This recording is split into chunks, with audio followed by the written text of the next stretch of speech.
Bismillahirrahmanirrahim. Assalamualaikum warahmatullahi wabarakatuh. Perkenalkan, saya Rizky Amalia Aprianti, MPSI Psikolog, dosen tetap Fakultas Psikologi Universitas Muhammadiyah Banjarmasin. Tujuan pembuatan video ini adalah untuk memenuhi salah satu persyaratan sertifikasi dosen 2025, yaitu pernyataan diri dosen dalam unjuk kerja Tridharma Perguruan Tinggi PDD UKT-PT khususnya bidang pengajaran. Pada kesempatan kali ini, saya ingin menyampaikan terkait mata kuliah yang saya ampu sesuai dengan bidang keahlian saya, yaitu kesehatan mental.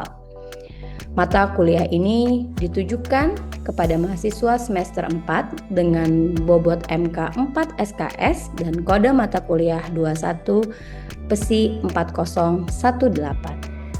Adapun deskripsi mata kuliah kesehatan mental, mata kuliah ini membahas secara komprehensif mengenai pengertian dan konsep dasar kesehatan mental, serta membedakan antara kondisi mental yang sehat dan tidak sehat berdasarkan pendekatan psikologi. Mahasiswa mempelajari berbagai faktor yang mempengaruhi kesehatan mental, serta mengenali kondisi-kondisi umum yang berkaitan dengan kesehatan mental, seperti penyesuaian diri, stres, strategi coping, dan resilience. Selain itu, mata kuliah ini juga mengkaji konsep kesehatan mental dalam berbagai setting kehidupan. Sebagai bentuk penerapan, mahasiswa diarahkan untuk merancang dan mengimplementasikan program sederhana promosi kesehatan mental yang bersifat edukatif, preventif, dan promotif sesuai kebutuhan individu maupun komunitas.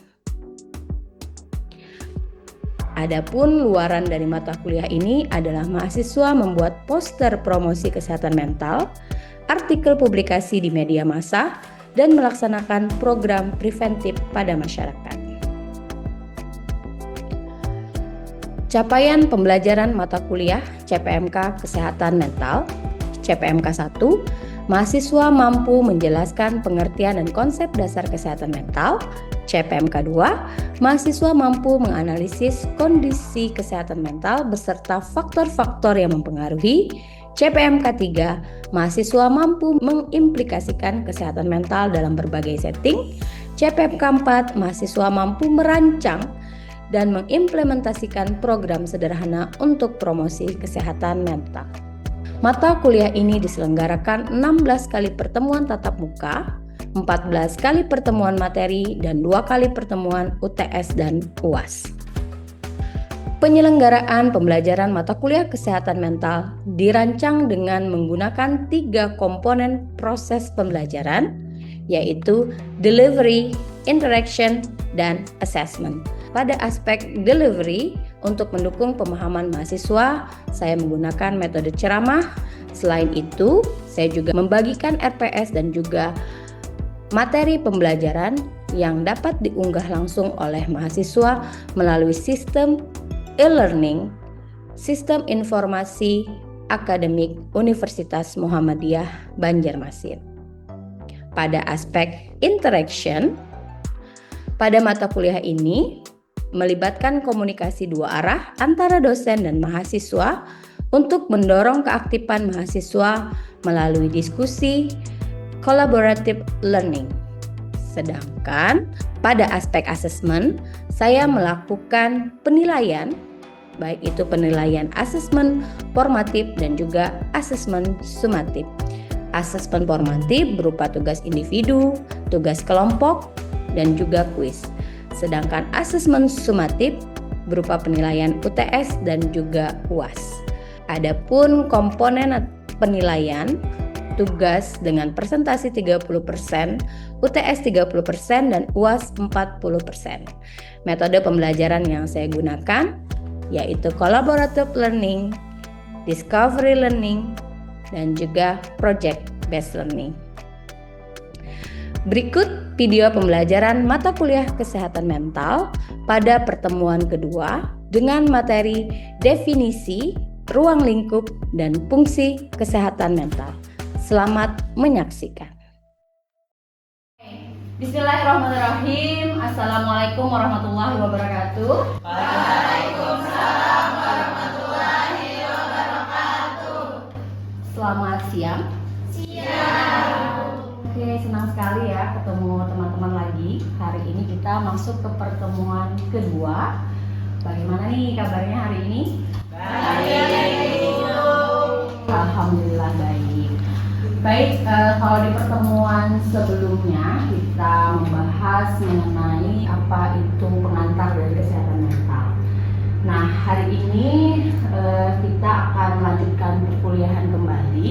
Harapan saya di pertemuan kedua ini teman-teman mampu menjelaskan pengertian dan juga konsep dari kesehatan mental itu sendiri. Saya harap sebelum kita memulai kegiatan perkuliahan hari ini, saya ingin teman-teman fokus, entah itu masalah pribadi, masalah dengan orang tua, masalah dengan pacar, boleh kita kesampingkan terlebih dahulu. Mari kita fokuskan pikiran dan perasaan kita untuk perkuliahan pada siang.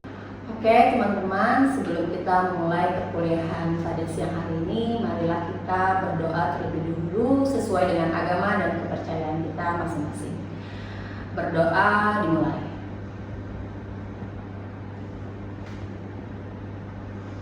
Oke, berdoa selesai. Mudah-mudahan dengan doa tadi, ilmu yang bisa kita dapatkan pada siang hari ini dapat bermanfaat untuk diri kita sendiri ataupun untuk orang di sekitarnya. Baik, saya ingin meminta teman-teman terlebih dahulu untuk membagi dalam 3 kelompok ya. Jadi teman-teman membedakan dulu apa itu sehat, kemudian apa itu sakit.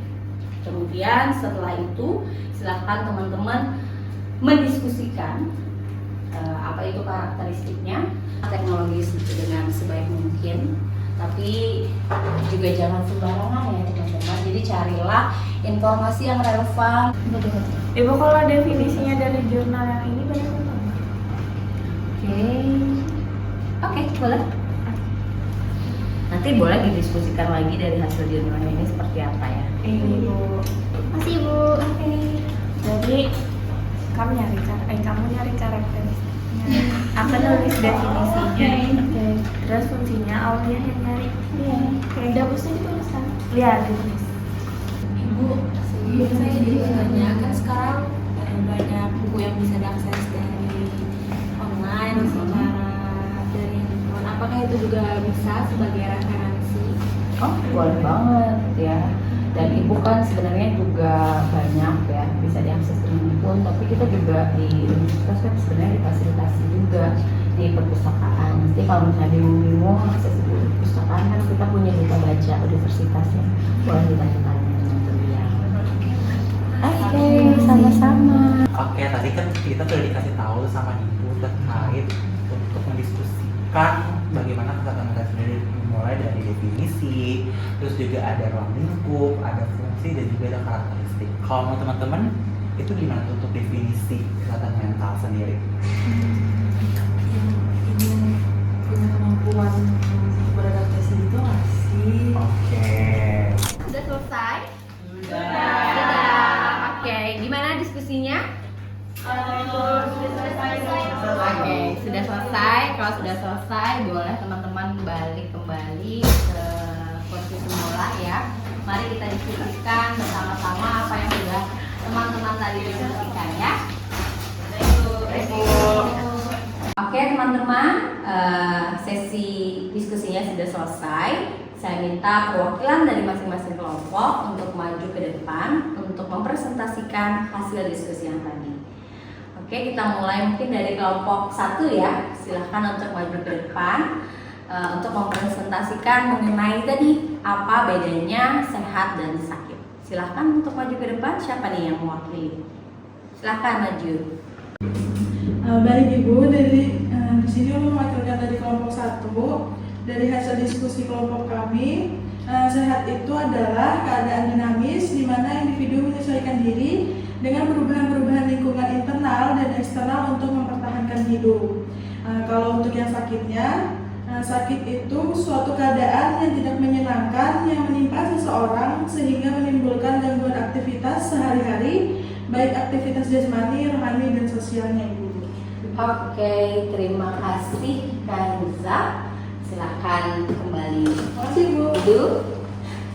Nah, itu tadi perwakilan dari kelompok 1 untuk menjelaskan apa itu bedanya sehat dan sakit. Kalau bisa saya simpulkan tadi bahwa kondisi sehat itu adalah kondisi di mana individu itu mampu melakukan adaptasi atau penyesuaian ya. Sementara sakit itu adalah kondisi yang tidak menyenangkan ya. Nah, oke, saya akan menjelaskan mengenai apa sih bedanya sehat dan sakit itu sendiri.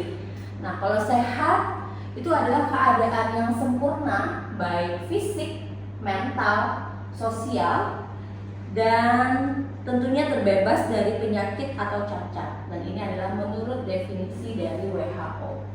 Jadi ketika kita ngomongin tentang sehat itu sebenarnya tidak hanya mengenai sehat secara fisik saja ternyata. Jadi untuk memenuhi kriteria sehat ini adalah kita harus memenuhi kriteria sehat secara fisik, sehat secara mental, dan juga sehat secara sosial, dan tentunya tidak hanya terbebas dari penyakit ataupun cacat ya. Kemudian apa itu sakit? Siapa sih yang mau sakit ya?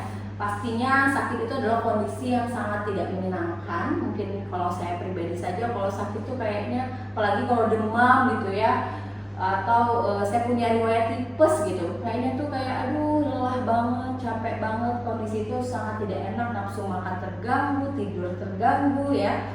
Nah di sini konsep sakit sebenarnya ada 3 ya. Bagaimana kita bisa menjelaskan mengenai disease, kemudian ada yang namanya illness, kemudian ada yang namanya sickness. Nah disease itu adalah berupa sakit yang disebabkan karena kondisi biologis. Sedangkan illness itu adalah sakit karena kondisi psikologis, dan sickness itu adalah sakit yang dikarenakan adanya permasalahan sosial. Contohnya apa kalau disease? Disease itu misalnya ya tadi sakit yang dikarenakan karena masalah biologis seperti yang saya sampaikan, misalnya saya sakit tipes, atau mungkin kita mendapatkan naudzubillah min dzalik ya, misalnya penyakit kronis. Nah itu ada beberapa yang disebabkan karena biologis.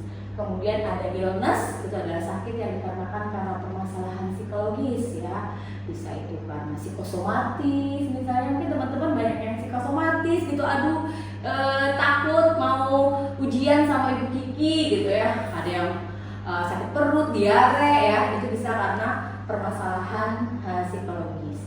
Kemudian ada yang namanya sickness. Nah di sickness ini salah satunya adalah salah satu sakit yang dikarenakan adanya permasalahan sosial. Bisa karena apa? Lesbi, LGBT. Nah itu adalah perbedaan sehat dan sakit. Mudah-mudahan bisa dimengerti ya teman-teman. Oke, nah sekarang kita masuk pada definisi apa sih sebenarnya kesehatan mental itu sendiri. Sehat mental itu secara umum dapat diartikan sebagai kondisi mental yang normal dan memiliki motivasi untuk hidup secara berkualitas, baik dalam kehidupan pribadi, keluarga, pekerjaan, maupun sisi kehidupan lainnya. Jadi ini teman-teman, kalau teman-teman semua punya masalah apapun ya, tapi teman-teman masih punya keinginan untuk turun ke kampus, bangun pagi, mandi, sarapan, terus ke kampus walaupun banyak masalah, itu sebenarnya teman-teman sudah memiliki yang namanya motivasi untuk hidup secara berkualitas. Oh, saya sebagai mahasiswa punya tanggung jawab nih untuk menyelesaikan perkuliahan saya gitu.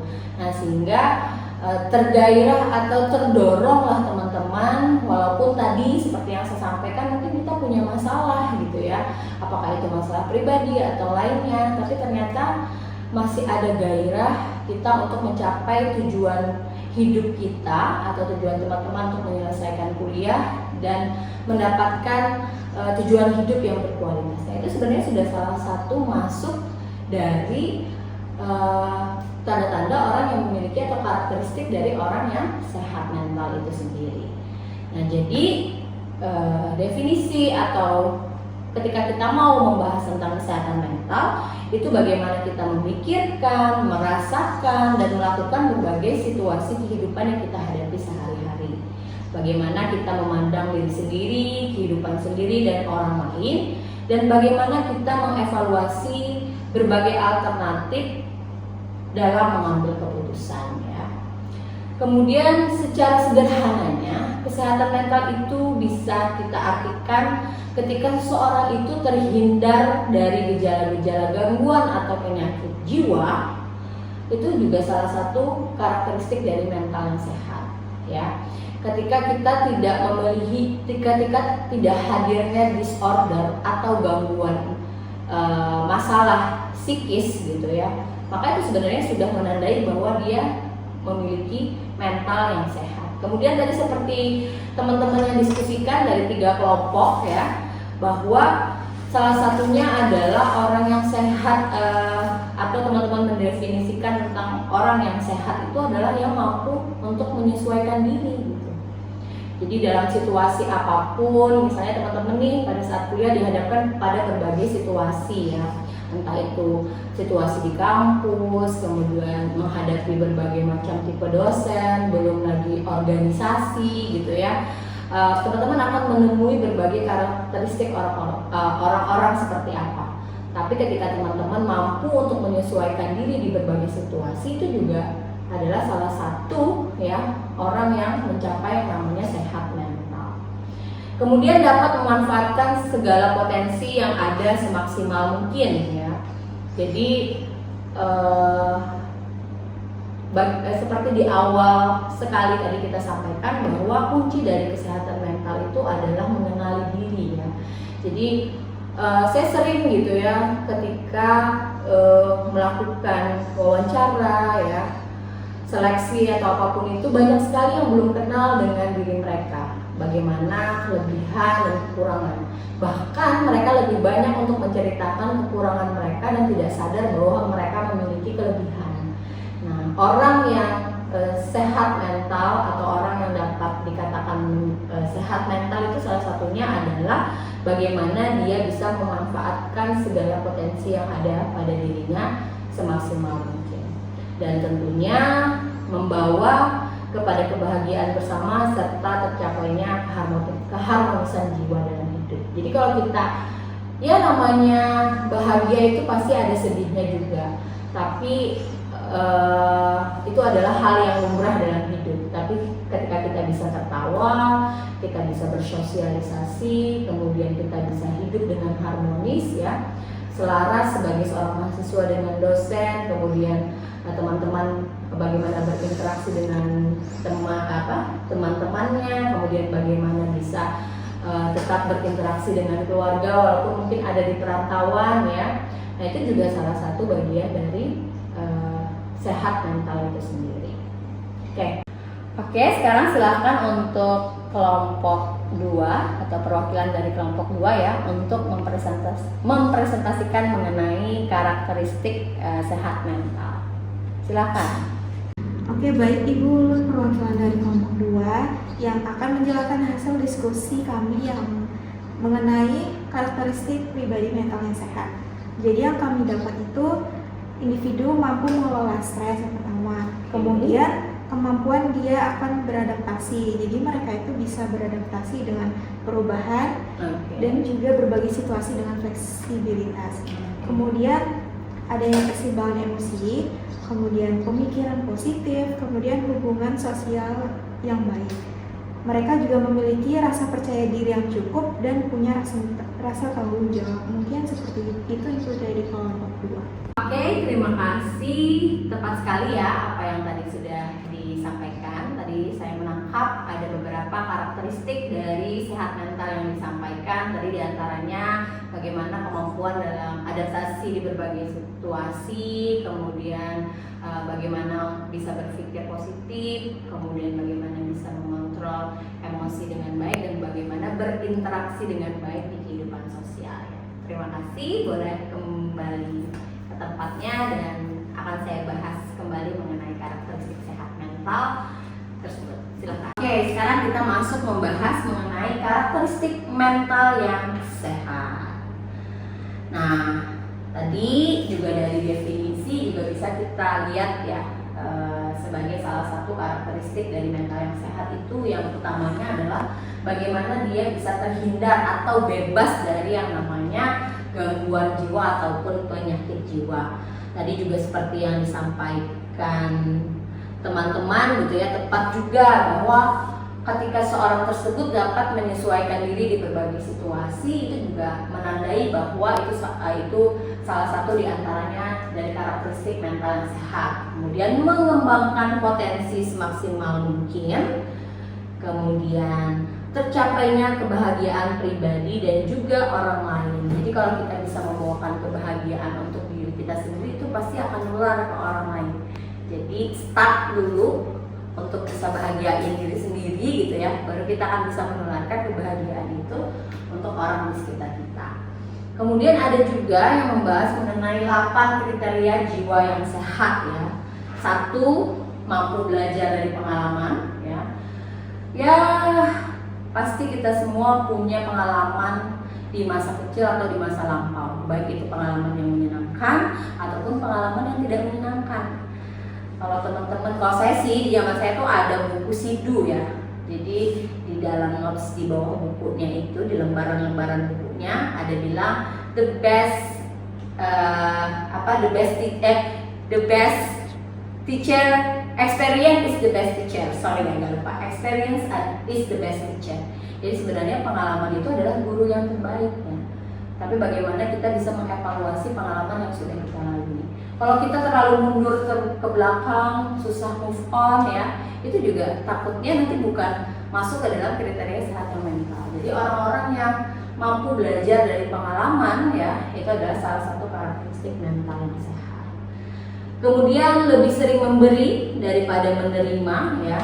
Ya ini sih mungkin kalau memberi butuh effort memang, kalau menerima ya mudah saja gitu ya. Tapi mudah-mudahan kita termasuk ke dalam kriteria jiwa yang sehat ini. Kemudian lebih sering menolong daripada ditolong. Tapi saya yakin teman-teman di sini ya, di kelas ini pastinya banyaknya suka menolong ya. Kemudian mempunyai rasa kasih sayang, udah kelihatan nih kayaknya peka gitu kalau ada temennya yang tidak hadir atau sakit atau melihat perbedaan moodnya hari ini gitu ya. Jadi saling memberikan kasih sayang satu sama lain. Kemudian memperoleh kesenangan dan juga menerima kekecewaan untuk dipakai sebagai pengalaman. Dan tadi juga tepat yang disampaikan, salah satunya adalah dengan berpikir positif. Nah, itu adalah karakteristik mental yang sehat. Oke, teman-teman, sampai di sini ada yang ingin ditanyakan? Oke, silahkan Adinda. Ibu mau bertanya, orang yang normal bermasalah itu seperti apa, Bu? Oke, pertanyaan yang menarik dan sangat bagus ya. Membahas normal bermasalah, teman-teman perlu mengetahui dulu. Yang pertama adalah konsep normal itu sendiri. Kemudian ada yang namanya bermasalah. Kemudian nanti ada yang namanya disorder atau bahasa Indonesianya apa? Gangguan. Betul. Nah, pertanyaannya tadi bagus. Ibu kira-kira contoh normal bermasalah itu seperti apa? Nah, kita mungkin sering ya mendengar kata normal. Oh, orang ini normal. Oh, orang itu nggak normal. Ya nggak sih? Itu bahasa yang sering kita dengar sehari-hari ya. Nah, sekarang kita cari nih, apa sih indikasinya perilaku itu bisa dikatakan normal? Teman-teman masih ingat nggak? Sebelum menempuh mata kuliah kesehatan mental, teman-teman pernah belajar tentang contohnya misalnya psikologi perkembangan anak. Nah, kapan perilaku anak itu dikatakan normal? Ingat? Ada yang tahu? Tahapannya. Betul, sesuai dengan tahapan apa? Tahapan perkembangannya. Sesuai dengan tahapan perkembangannya.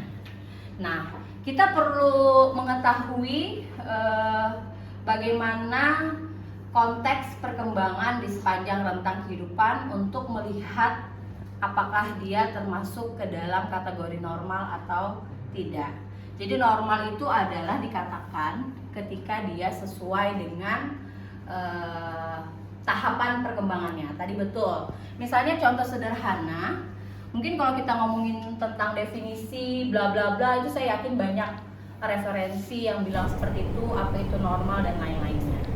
Mau nanya Bu, Oke, silakan. gimana sih cara mencapai sehat mental itu?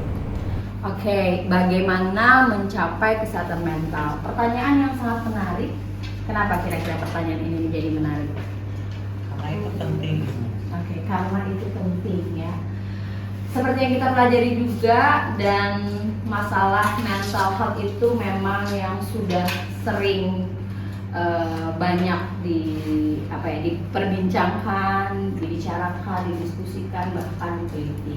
Dan pertanyaannya adalah, kalau kita ngomongin tentang konsep tentang kesehatan mental, pastinya kita akan lebih pengen tahu sebenarnya praktisnya gimana sih Bu, kalau yang namanya menjaga kesehatan mental itu seperti apa.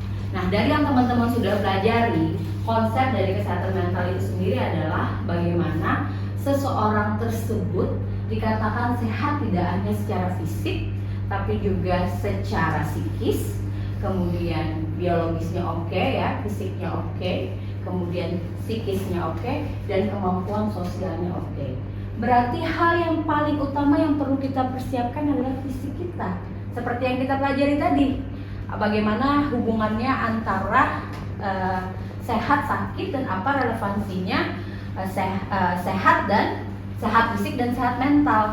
Artinya poin pertama dulu kita penuhi. Ketika kita mau mencapai yang namanya sehat mental, berarti kita harus siapkan fisik kita supaya sehat. Karena dengan fisik yang sehat itu juga akan berpengaruh pada psikologis yang sehat. Nah, setelah fisik kita siapkan sehat, kemudian kita lihat psikologis kita seperti apa.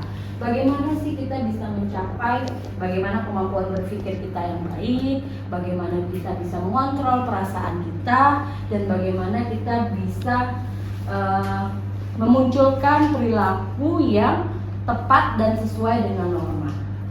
Setelah fisik psikis oke, maka kita juga perlu ditantang bagaimana kita bisa mampu berinteraksi dengan lingkungan sekitar kita, atau dalam hal ini adalah bagaimana kita mampu untuk berrelasi sosial.